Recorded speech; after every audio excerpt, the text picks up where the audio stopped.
este video vamos a presentar una antena, la DBJ1, una dual band J-Pole hecha de VHF y UHF, hecha por Edison Phone, la Whiskey Bravo 6 India Quebec November. ¿Cómo trabaja la antena J-Pole? Que es importante poder definir más o menos cómo es el funcionamiento.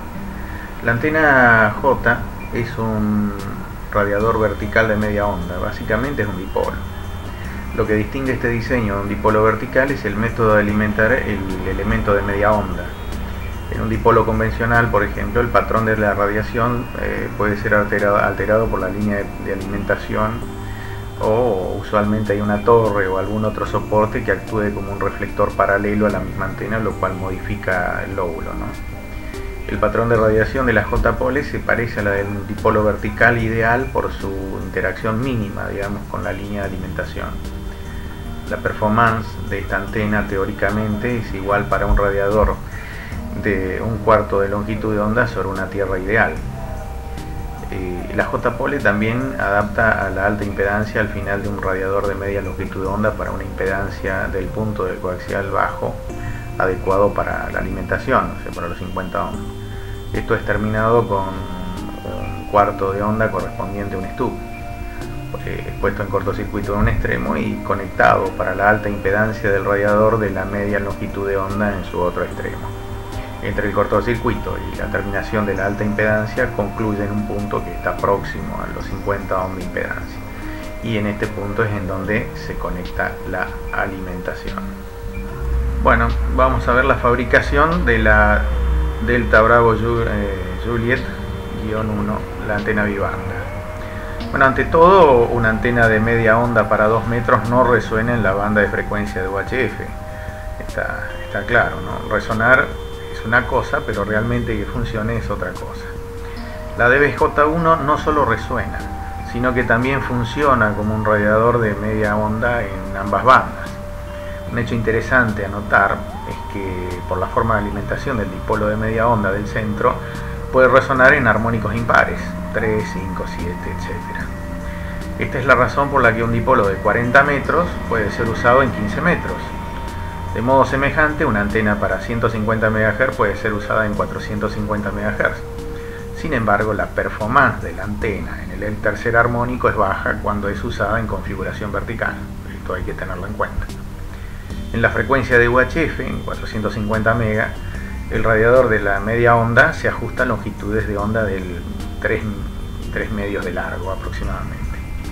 Desafortunadamente, en UHF la media longitud está fuera de fase con la parte superior y también con los segmentos más bajos, y los resultados parciales resultantes de la cancelación derivan en aproximadamente 2 decibeles menos de ganancia en el plano horizontal, y se compararon a J-Pole operando en su frecuencia fundamental.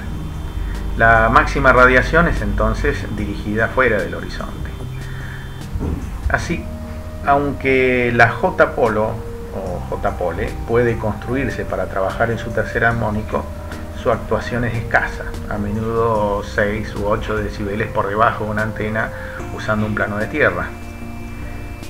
La figura muestra un ploteo polar, diagrama polar de un radiador vertical de media onda operándolo en su frecuencia fundamental en 146 MHz y tercer armónico en 455 MHz. Se puede notar la diferencia en la energía de las dos frecuencias. Entonces el tercer armónico es el que se ve en color rojo y la fundamental en 146 MHz es la que se ve en color verde, el diagrama polar. Lo que se necesita es un método para desacoplar la longitud adicional del radiador de 2 metros en la frecuencia de UHF para crear radiaciones independientes de media longitud de onda en VHF y en UHF. La DBJ1 logra esto usando un adaptador coaxial, como se muestra en la antena de la figura. Existen 45,72 centímetros de línea de transmisión RG174 conectando al conector de radiofrecuencia para el elemento radiante.